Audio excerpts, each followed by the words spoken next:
Captain Lisa Harper stepped off her ship onto the metal deck of Nexus Station. The huge space station spun slowly around the planet Kepler Prime, home to creatures from all over the galaxy. Ships of every shape and size filled the docking bays. Some looked like silver arrows that could cut through space. Others were as big as cities, covered in armor that could stop planet-killing weapons. Lisa's ship, the TDC Resilience, looked plain next to all the others. It was gray and square, built for work rather than beauty. The alien crews walking past barely looked at it. To them, it was just another boring human transport ship. The station's main hall buzzed with activity. Tall, blue-skinned Zephyrians walked with quick, sharp steps. Their eyes glowed like stars, and they moved like dancers. Massive Corvan soldiers stomped past, each one as big as 3 humans and twice as wide. Their thick armor made the floor shake with every step. The gentle veiled turf floated by, their see-through bodies shifting colors as they moved. Lisa found her way to the meeting room where the MUVE, Galactic Defense Summit, would take place. The room was huge, with a round table in the center. 12 chairs surrounded it, one for each major species in the galaxy. Earth had earned its seat just 5 years ago, making humans the newest members of the Galactic Council. Commander Zextar of the Zephyrian Empire was already there. His silver uniform sparkled under the lights, and his pointed ears twitched when he saw Lisa enter. He looked at her brown uniform and simple rank pins with clear disgust. "Ah, the human arrives," Zextar sighed, his voice smooth but cold. "I was wondering if your primitive chemical rockets could even make the journey here." Lisa sat down without responding to the insult. She had heard worse in the past week. Admiral Korth of the Corvan hegemony entered next, his heavy boots making the floor vibrate. The massive alien barely fit in his chair, and his red eyes glowed as he looked at Lisa. "Why are the newcomers even here?" Korth rumbled, his voice like rocks grinding together. "This is a matter for real warriors, not species that still use solid fuel boosters." More representatives filed in. Dr. Yilan of the Veilter Collective floated to her seat, her body shifting from blue to green as she settled. She smiled at Lisa with what looked like kindness but felt like pity. "Dear human," Dr. Yilan said, her voice musical and soft, "we would be happy to share some basic propulsion technologies with your people. Perhaps something that could help you reach faster than light speeds more efficiently." Lisa nodded politely. "Thank you for the offer, Dr. Yilan. Earth appreciates the gesture." The meeting began with reports from the Outer Rim. The Void Swarm had appeared 6 months ago, consuming everything in its path. Entire star systems had gone dark, with no survivors and no wreckage left behind. The enemy seemed to eat planets, stars, and even space itself. Each species representative talked about their military strength. The Zephyrians boasted about their quantum drives that could jump across the galaxy in seconds. The Corvan showed pictures of their planet-killer weapons that could crack worlds in half. The Veilter demonstrated how their ships could exist in multiple dimensions at once. When it came time for Lisa to speak, the room grew quiet. All eyes turned to her, waiting to hear what the primitive humans could possibly offer. "Earth will provide appropriate support when needed," Lisa said simply. Commander Zextar laughed, a sound like breaking glass. "Support? What kind of support could your species possibly provide? Your fastest ships take weeks to cross distances we cover in hours. Your weapons are barely beyond kinetic projectiles," Admiral Korth added. "We have seen your military reports. Missiles and railguns against an enemy that consumed star systems." Dr. Yilan leaned forward, her expression concerned.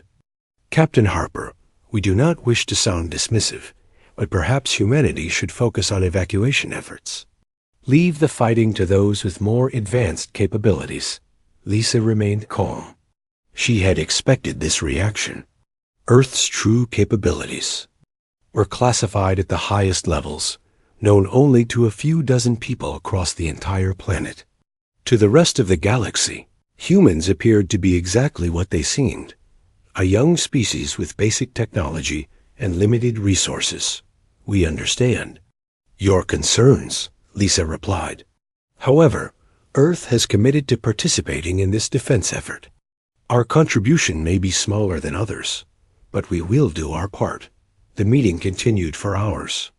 Battle plans were drawn up, with the human fleet assigned to rear-guard positions far from the main fighting. Lisa accepted each assignment without complaint, though she could see the frustration in the eyes of the other human observers. As the representatives began to leave, urgent alarms filled the station. Emergency broadcasts came through on all channels. The Void Swarm had accelerated its advance. Instead of weeks, they now had only days before the first inhabited systems would be attacked. Panic spread through the station as each species began preparing their fleets for immediate departure. Ships that had been docked for maintenance or rushed back into service. Crews ran through the corridors, loading supplies and weapons. Lisa walked back to her ship calmly while chaos erupted around her. The Resilience looked even more ordinary, next to the sleek warships preparing for battle. Her crew was already making preparations, but they moved with quiet efficiency rather than panic. Lieutenant Jake Palmer met her at the airlock. His young face showed the strain of listening to hours of alien mockery without being able to respond. "Captain, why didn't we tell them?" Jake asked quietly. "They think we're useless." Lisa looked out at the alien fleets gathering outside the station. Thousands of advanced warships, each one representing centuries of technological development and military experience. They looked impressive and deadly, designed by species that had been fighting wars across the galaxy long before humans had. Eden discovered fire. "Because, Lieutenant," Lisa said, "sometimes it's better to be underestimated. Let them think what they want to think. When the time comes, they'll see what humans are really capable of." The Resilience undocked from Nexus Station and moved to join the small human fleet assembling nearby. 50 ships in total, looking tiny and insignificant compared to the thousands of alien vessels preparing for war. But Lisa knew something the galaxy didn't know yet. Earth had been hiding its true nature for 5 years, watching and learning while appearing weak and primitive. Soon, very soon, the galaxy would discover that appearances could be very deceiving indeed. The rally point near Arcturus system looked like the biggest parking lot in the galaxy. Thousands of warships from 12 different species floated in perfect formations, each fleet showing off its own style and power. The sight should have been inspiring, but Lisa Harper felt only quiet concern as she watched from the bridge of the Resilience. The Zephyrian fast attack squadrons moved like schools of silver fish, their ships dancing through space in patterns too complex for most species to follow.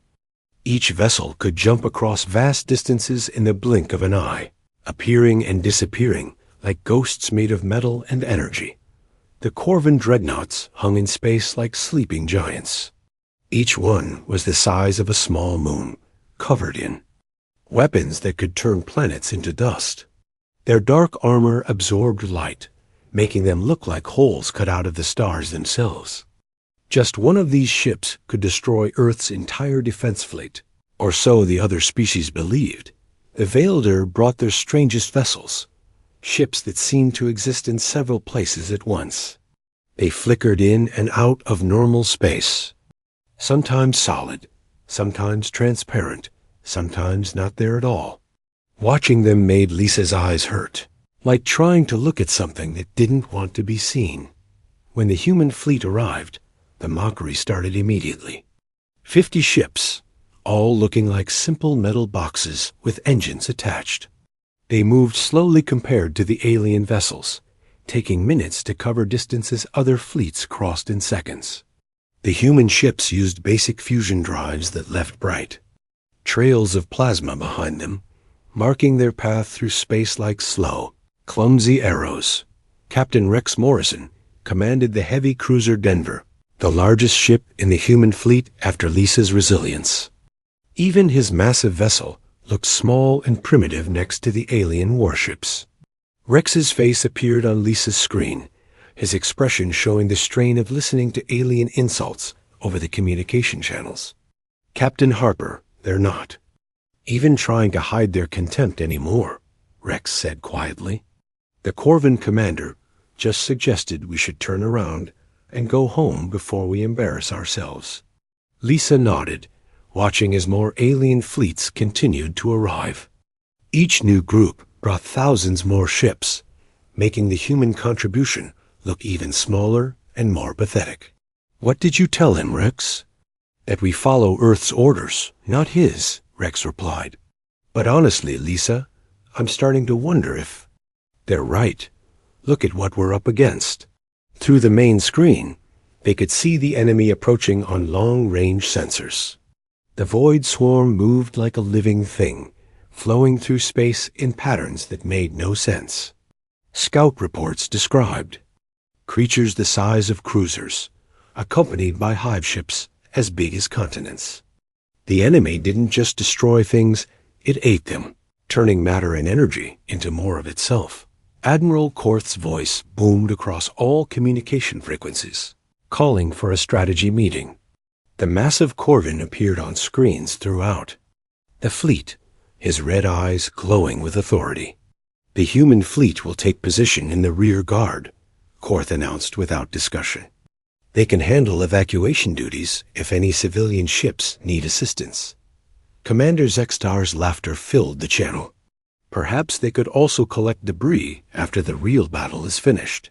Their slow ships might be useful for cleanup. Work. Dr. Yalan tried to sound more diplomatic. Captain Harper, we appreciate your courage in coming here, but please understand our concern. Your weapons systems are not designed for this type of threat. Perhaps it would be better if you focused on rescue operations. Lisa accepted every assignment without argument, which only seemed to frustrate her own crew more. Lieutenant Jake Palmer stood beside her chair, his hands clenched into fists as he listened to the alien commanders dismiss humanity's capabilities. Captain, they're treating us like we're children with toy guns, Jake whispered. Why don't we show them what we can really do? Because our orders are clear, Lieutenant, Lisa replied calmly. We reveal our capabilities only when absolutely necessary. That time hasn't come yet. The first engagement with Void Swarm Scouts happened 12 hours later. Lisa watched the battle through long-range sensors, studying how the enemy moved and fought. The alien fleets performed beautifully, their advanced weapons cutting through the scout forces like hot knives through ice. Zephyr, Ian quantum torpedoes exploded in brilliant flashes, each one destroying multiple enemy creatures. Corvin plasma cannons fired beams of superheated matter that melted through armor and flesh alike. The Veilter used weapons that existed in multiple dimensions, attacking enemies from angles that shouldn't have been possible. The scouts died quickly, their biomechanical bodies unable to withstand the concentrated firepower of the Galactic Alliance. Victory seemed easy, almost too easy. The alien commanders celebrated over the communication channels, boasting about their superior weapons and tactics. But Lisa noticed something the others missed. The scouts had been learning, adapting to each weapon type before they died. Their armor had grown thicker against kinetic weapons. Their energy shields had adjusted to different frequencies. Even in death, they were gathering information. Jake, are you recording all of this? Lisa asked quietly. Every detail, Captain, Jake replied. The enemy adaptation patterns, weapon effectiveness, tactical responses. Should I share this data with the alien commands? Not yet. Let's see what the main force brings first. Long-range sensors began picking up massive energy signatures, moving toward their position. The main Void Swarm force was approaching, and it was bigger than anyone had imagined. Millions of creatures, each one larger and more dangerous than the scouts. Behind them came the hive ships, structures so enormous they bent space around themselves just by existing. The celebration stopped. Communication channels fell silent as the scope of the threat became clear. The alien fleets that had seemed so powerful suddenly looked small and vulnerable. Ships that could destroy planets were nothing compared to enemies that ate entire star systems. Admiral Korth's voice came through the speakers, much quieter than before. All fleets, prepare for engagement. This is going to be harder than we thought. The battle lasted 6 hours. Lisa watched as the pride of galactic civilization slowly fell apart under the Void Swarm's assault. The Zephyrian quantum torpedoes that had destroyed the scouts barely scratched the main force. The creatures absorbed the energy and used it to grow stronger. Corvin plasma cannons fired their devastating beams, only to watch as the enemy creatures adapted their armor in real time. What had been lethal weapons became minor annoyances within minutes. The Veil Turret's multidimensional attacks confused the enemy for a while, but then the creatures began existing in multiple dimensions themselves. One by one, the alien fleets began falling back. Beautiful ships that had taken decades to build were torn apart in seconds. Crews that had trained for centuries found their weapons useless against an enemy that learned from every attack. Admiral Korth's proud voice now carried notes of desperation. All available ships, fall back to secondary positions. We need time to regroup and reassess our strategies. It was then that the call came. Admiral Korth, his massive ego finally broken by the reality of defeat, sent a direct message to Lisa. His words were careful, trying to maintain some dignity while asking for help. Captain Harper, do your people have any useful techniques they might contribute to this engagement? Lisa looked at her bridge crew. Jake Palmer watched her with hopeful eyes. The other officers waited for her decision.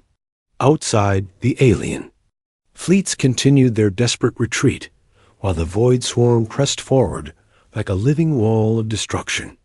Admiral Korth, we request permission to move our fleet to forward positions, Lisa said calmly, and we'll need all allied ships to maintain a minimum distance of 50 kilometers from human vessels during our attack run. 50 kilometers? Why such a large safety zone? Lisa smiled for the first time since the battle began. Because, Admiral, human weapons tend to have significant area effects. We wouldn't want to accidentally damage our allies. The communication. CANNEL fell silent. Then Admiral Korth's voice came back, filled with confusion and a tiny spark of hope. Permission granted, Captain Harper. Show us what humanity can do. The main Void Swarm force emerged from the darkness between stars like a nightmare made real. Lisa Harper stood on the bridge of the Resilience, watching her screens as sensors tried to count the impossible numbers approaching their position. Millions of biomechanical creatures, each one the size of a heavy cruiser, moved through space like a living ocean of death. Behind the smaller creatures came the hive ships. These monsters defied easy description. Some were as large as Earth's moon, covered in organic armor that seemed to breathe and pulse with its own life. Others stretched for hundreds of kilometers, their surfaces crawling with weapon ports and launching bays. The largest ones bent space around themselves, creating gravity wells that pulled asteroids and debris into their hungry maws. The Void Swarm didn't move like normal fleets. They flowed through space like water, each creature perfectly coordinated, with millions of others. When they changed direction, they did it as one massive organism rather than individual ships following orders. Watching them made Lisa's skin crawl, but she forced herself to study their movement patterns. The Allied fleets had seemed so powerful just hours before. Tens of thousands of advanced warships from 12 different species, representing the best military technology the galaxy had to offer. Now they looked like toys scattered in front of a tsunami, Admiral Korth gave the order to engage, and the battle began with a display of firepower that should have been devastating. Zephyrian quantum torpedoes streaked through space in brilliant streams of light, each one carrying enough energy to vaporize a small city. They struck the leading edge of the swarm and exploded in magnificent flashes that lit up the darkness. For a moment, it looked like the attack might work. Dozens of swarm creatures vanished in the quantum explosions, their biomechanical bodies unable to survive the reality warping effects of the torpedoes. But then something terrible happened. The explosions began to fade, and where the destroyed creatures had been, space itself started to shimmer and change. The void swarm was learning. The creatures that survived the first wave of quantum torpedoes began to glow with the same energy signatures. They had absorbed the weapon effects and were adapting their bodies to not just resist the attacks, but to use them as food. Within minutes, the quantum torpedoes were making the enemy stronger instead of weaker. The Corvin dreadnoughts opened fire next. Their plasma cannons could melt through the armor of any known ship, firing beams of matter so hot it existed as pure energy. The weapons struck the swarm creatures and began boring through their armor, cutting deep wounds that should have been fatal. But the wounds healed as fast as the plasma could cut them. Worse, the creatures started changing their armor composition. In real time, becoming more resistant to heat with every second of exposure.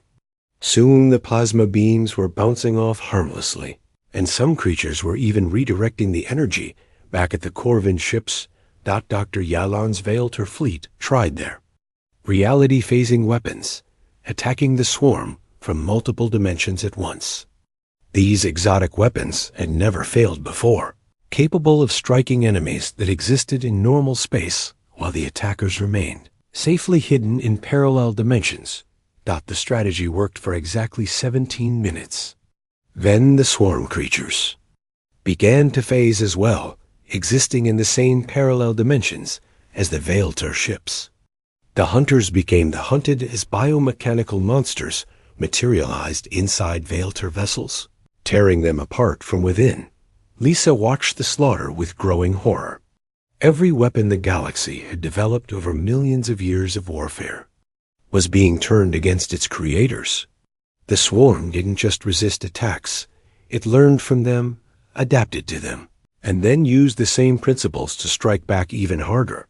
The beautiful Zephyrian fast attack squadrons tried to use their speed advantage, jumping in and out of combat at faster than light speeds. But the swarm creatures began moving at the same velocities, matching every tactical maneuver and predicting every attack pattern. Soon the elegant silver ships were being hunted through hyperspace itself. Captain Rex Morrison's voice came through the communication channel, strained with disbelief. "Lisa, they're adapting to everything we throw at them. Our weapons are useless. What kind of enemy learns this fast?" The retreat began after 4 hours of hopeless fighting. Admiral Korth, his pride finally shattered by reality, gave the order for all fleets to fall back to secondary positions. The mighty Corvin dreadnoughts, ships that had never retreated from any battle, turned and ran from an enemy they couldn't hurt. The Zephyrians tried to maintain their dignity, calling it a tactical withdrawal rather than a retreat. But their quantum torpedoes were gone, their ships damaged, and their crews demoralized. By watching their most advanced weapons become useless toys, the Veilter had suffered the worst casualties. Half their fleet was gone, destroyed by creatures that had learned to hunt in multiple dimensions. Dr. Yalan's musical voice now carried notes of terror as she reported her losses to the other commanders. As the alien fleets pulled back in disorder, the void swarm pressed forward without mercy. They consumed the wreckage of destroyed ships, breaking down the metal and energy to create more of themselves. The battlefield became a feeding ground where defeat turned into enemy reinforcements. It was then that Admiral Korth made the call that would change everything. His voice came through the communication channel, stripped of its usual arrogance and filled with desperate hope. "Captain Harper, we have tried everything in our arsenal. Our weapons are ineffective. Our tactics have failed. If your people have any capabilities we haven't seen, now would be an excellent time to reveal them." Lisa looked around her bridge. Lieutenant Jake Palmer watched her with eager eyes, finally hearing what he'd been waiting for. The other human officers stood ready, their calm professionalism a sharp contrast to the panic filling the alien communication channels. "Admiral Korth, we request permission to move the human fleet to forward positions," Lisa replied, her voice steady and confident. "All Allied ships should maintain a minimum distance of 50 kilometers from human vessels during our engagement."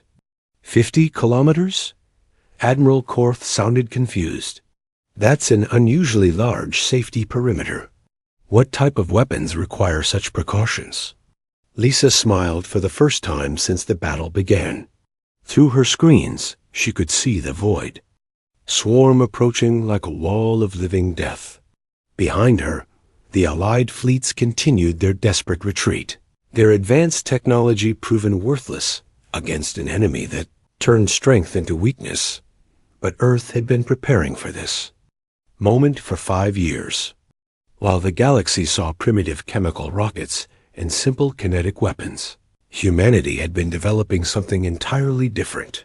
Technologies based on principles that most species considered impossible, weapons that worked by changing them. Fundamental laws of physics rather than just applying them. "Because, Admiral," Lisa said as she began issuing orders to her fleet, "human weapons don't just destroy targets. They unmake them at levels your species haven't discovered yet. The safety distance is to protect you from reality alterations that your ships weren't designed to survive." The communication channel fell silent. Every alien commander was listening now, trying to understand what the human captain meant by reality. Alterations. They were about to find out. The 50 human ships began moving forward, passing through the retreating alien fleets like sharks swimming through schools of frightened fish. The Resilience led the way, its plain gray hull hiding secrets that would reshape the galaxy's understanding of what was possible. Behind them, millions of void swarm creatures pressed forward, confident in their ability to adapt any weapon, to learn from any attack, to turn any strength into weakness. They had consumed star systems and defeated the galaxy's greatest fleets, but they had never faced humanity before. They had never encountered a species that didn't just build better weapons, but rewrote the rules of reality itself to create new ways of waging war. The real battle was about to begin. Lisa Harper gave the order that would change galactic history forever. All ships, begin system deployment. Authorization code Omega 77. The response was immediate. Across the human fleet, 50 ships that had appeared ordinary and primitive began to transform. Hull plates slid apart to reveal equipment that shouldn't have existed, according to galactic science. Arrays of crystalline structures emerged from hidden compartments, glowing with energy that made nearby space shimmer and bend. Lieutenant Jake Palmer's fingers moved across his console with practiced precision. Quantum field manipulators online. "Captain, reality anchors are stable. We're reading normal space-time distortion within acceptable parameters." The Resilience extended what the aliens had mistaken for simple sensor arrays. In reality, these were humanity's greatest achievement. Devices that could alter the fundamental forces of the universe within a localized area. Physics became a suggestion rather than a law when human technology was properly deployed. "Commander." Ryan Clark's voice came through the communication channel from the battleship Constitution. "Captain Harper, we're showing full power to the zero-point extractors. Ready to begin energy drain procedures on your mark." Captain Ellen Foster reported in from the destroyer Phoenix. "Gravitational field generators are active, Lisa. We can create controlled singularities as needed. The swarm won't know what hit them." The alien commanders watched in stunned silence as the human ships completed their transformation. What had been simple metal boxes were now vessels that seemed to exist partially outside normal reality. Space around them rippled like water, and stars visible through the distortion appeared to flicker between different colors. "Admiral," Quarth's voice crackled through the communication channel, filled with disbelief. "Captain Harper, what are those energy signatures?" "Our sensors are detecting impossible readings from your vessels." "Nothing impossible, Admiral," Lisa replied calmly. "Just technology your species hasn't developed yet." "Jake, begin the first phase attack. Target the leading edge of the swarm formation." The human fleet's first salvo didn't look like much. No brilliant energy beams, no massive explosions, no obvious displays of power. Instead, small devices launched from the human ships toward the approaching void swarm, looking like simple probes or missiles. But when these devices reached their targets, reality itself began to change. The void swarm creatures didn't just die, they ceased to exist. At the subatomic level, the bonds holding their matter together simply stopped working. Atoms forgot how to hold on to their electrons. Molecules forgot how to maintain their structure. Entire formations of biomechanical monsters just disappeared, leaving not even debris behind. The space they had occupied became empty vacuum, as if they had never existed at all. The swarm's perfect adaptation abilities meant nothing when the very concept of existence was being edited around them. Commander Zextar's voice came through the communication channel, high-pitched with shock.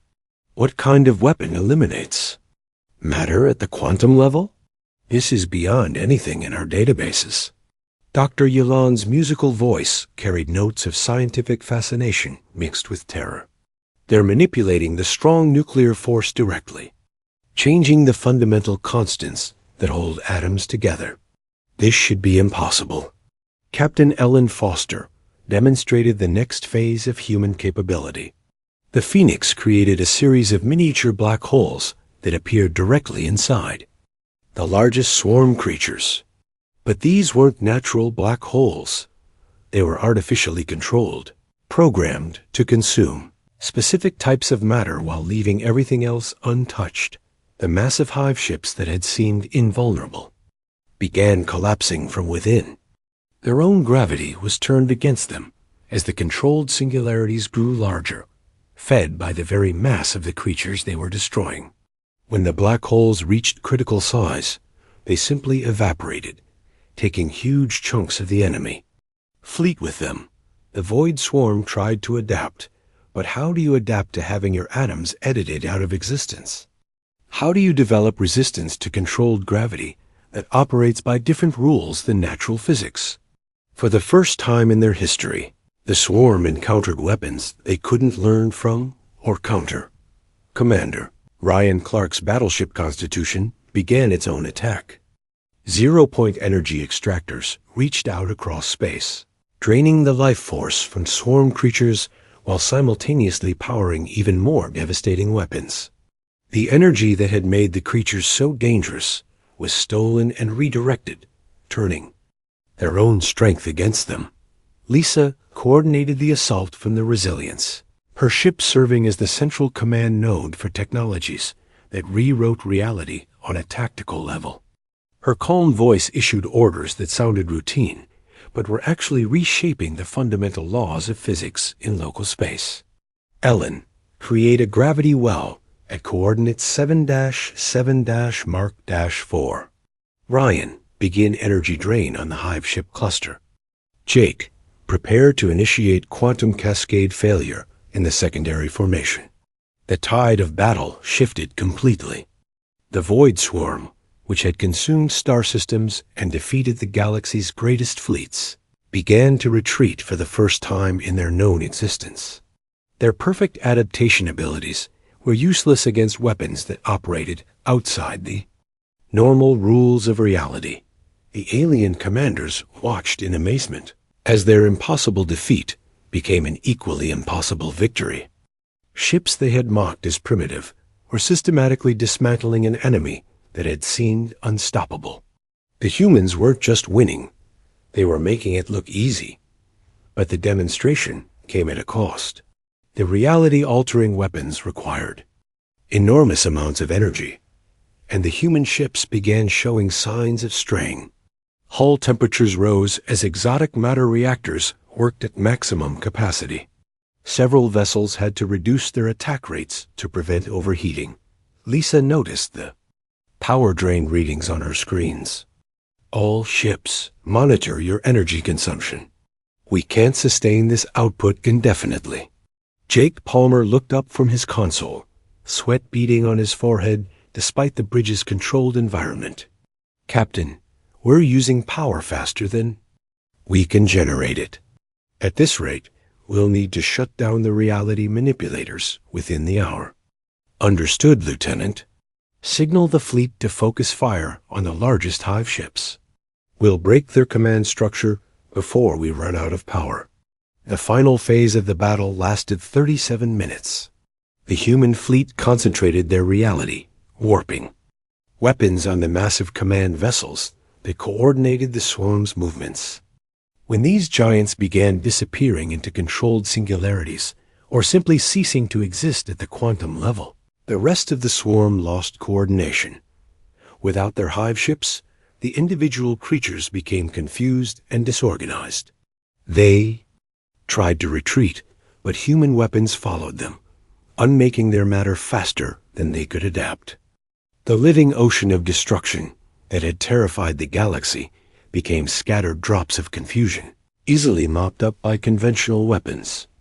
When the last swarm creature disappeared, the battlefield fell silent. The human fleet powered down there, exotic systems returning to their deceptively simple appearance. Hull plates slid back into place, hiding the crystalline arrays and reality manipulators that had just saved the galaxy. Lisa slumped in her command chair, exhausted by the mental strain of coordinating weapons that operated by rewriting physics. Around her, the bridge crew began shutdown procedures, their faces showing the same mixture of relief and fatigue. All ships, report status, Lisa ordered. The responses came in one by one. The human fleet had suffered no casualties, though several ships would need extensive maintenance after pushing their exotic systems to the limit. The void swarm, meanwhile, had been completely eliminated. Not a single creature remained to threaten. The galaxy. Admiral Korth's voice came through the communication channel, filled with emotions he couldn't hide. Captain Harper, I owe you an apology. We all do. Your people just saved the galaxy with weapons we didn't know existed. Commander Zextar's normally arrogant voice was subdued. How is this possible? We've been studying physics for thousands of years. How did humanity develop such advanced technology in less than a century of spaceflight? Dr. Yolande's scientific curiosity overcame her fear. Captain, your people have achieved mastery over the fundamental forces of reality itself. This represents a breakthrough that could revolutionize our understanding of the universe. Lisa smiled tiredly. The hardest part of the battle was over, but now came the even more difficult task of explaining to the galaxy that everything they thought they knew about humanity was wrong. The species they had mocked as primitive had been hiding capabilities. That made them the most advanced civilization in known space. The galaxy would never be the same. The aftermath of the battle left the galaxy in stunned silence. Where millions of void swarm creatures had threatened to consume everything in their path, now only empty space remained. The human fleet floated quietly among the alien vessels, their plain gray hulls hiding the most advanced technology the galaxy had ever seen. Lisa Harper stood in the conference room aboard Nexus Station, facing the same alien commanders who had mocked humanity just days before. The atmosphere had changed completely. Where there had been condescension and dismissal, now there was respect mixed with fear and confusion. Commander Zextar of the Zephyrian Empire approached Lisa with careful steps. His usual arrogance was completely gone, replaced by something that looked almost like worship. The same being who had laughed at humanity's primitive chemical rockets now couldn't meet Lisa's eyes directly. "Captain Harper," Zexstar began, his voice quiet and respectful. "My people have been developing faster-than-light technology for over 3,000 years. We thought we understood the limits of what was possible. But what your ships did out there, it shouldn't exist according to our understanding of physics." Admiral Korth of the Corvin Hegemony stood beside his chair, too agitated to sit down. His massive frame seemed smaller somehow, diminished by the realization that his species' greatest weapons were toys compared to what humanity possessed. "You made an enemy that consumed star systems simply cease to exist," Korth said, his voice filled with wonder and fear. "Your weapons didn't just destroy them, they erased them from reality itself. How is such power possible?" Dr. Yilan of the Veilter Collective floated closer, her translucent body shifting through colors that indicated intense curiosity and scientific excitement. "Captain, your technology operates on principles we haven't even theorized. The ability to manipulate fundamental forces, to rewrite the basic laws of physics in localized areas. This represents a breakthrough that could change everything we know about the universe." Lisa sat down at the conference table, suddenly feeling the weight of the moment. For 5 years, Earth had carefully maintained the illusion of being a primitive, newly spacefaring species. Now that illusion was shattered, and she had to help the galaxy understand what humanity really was. "The truth is," Lisa began, "Earth's development followed a different path than most species. While you've perfected existing technologies, we focused on understanding why those technologies worked in the first place. We didn't just build better engines. We learned to change the rules that govern how engines function." She gestured toward the viewing screen where the human fleet was visible in the distance. "What you saw as primitive ships were actually mobile laboratories for reality manipulation. We've been testing these technologies for decades, but always in secret, always carefully." Commander Zexstar leaned forward, his star-bright eyes fixed on Lisa. "But why hide such capabilities? With weapons like these, humanity could have dominated the galaxy years ago." "Because domination was never our goal," Lisa replied firmly. "Earth's government decided long ago that advanced technology must come with wisdom and responsibility. We needed to observe the galactic community, to understand who could be trusted with knowledge that could reshape reality itself." Dr. Yilan's musical voice carried notes of understanding. "You were testing us, watching how we treated what we believed to be a weaker species, seeing if we were worthy of such trust." Lisa nodded. "Exactly. And honestly, we weren't impressed with what we saw during our first few years in the Galactic Council. Species that looked down on others because of their apparent technological limitations. Military commanders who assigned roles based on prejudice rather than capability." Admiral Korth's red eyes dimmed with shame. "We treated you with contempt, assigned you to rear guard positions because we thought you were useless. I formally apologize for my behavior, Captain Harper." "The apology is accepted, Admiral," Lisa said. "But understand that this was exactly the kind of test we needed to run. We had to know how the galaxy would react to what they perceived as weakness before we could consider sharing our strength." The conversation was interrupted by the arrival of more alien representatives. Word of humanity's true capabilities had spread quickly through the fleet, and every species wanted to understand what had just happened. The conference room filled with beings from across the galaxy, all staring at Lisa with mixtures of awe and fear. Captain Rex Morrison entered with several other human officers, their faces showing relief that the years of pretending to be primitive were finally over. Lieutenant Jake Palmer carried a datapad containing information that would revolutionize galactic science, if the alien species proved worthy of receiving it. "The question now," Lisa continued, is what happens next. Earth has demonstrated that. We possess advanced technology, but we're not interested in becoming galactic overlords. We want partnerships, not subjects. Dr. Yilan's body shimmered with excitement. Captain, the scientific implications of your technology are staggering. The ability to manipulate quantum fields, to control fundamental forces.